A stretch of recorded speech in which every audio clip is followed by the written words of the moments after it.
One of the most frustrating things you'll see when you start developing Tableau dashboards is actions. And why don't they apply when you add them to a dashboard? Here's what I mean. You have this simple worksheet that gives you a drill down from category to subcategory. Everything works perfectly. But when you go to put it in the dashboard, nothing at all works. Very, very frustrating. But actually, it's a super simple fix. Here's how you do it. First off, let me help you create the set action. We're going to go up to Worksheet on the menu and Actions. We're going to add an action, which is a change set value. I'm going to call it Update Category Set. In my target set, I'm going to choose my category set. In my run action, I want to assign the value to the set.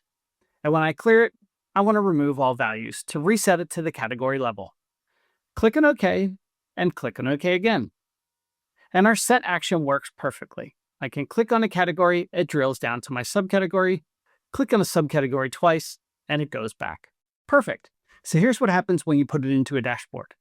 I'm going to create a new dashboard and drag the sheet in. Click on the category, and it doesn't drill down. But I've gone ahead and set up the worksheet action.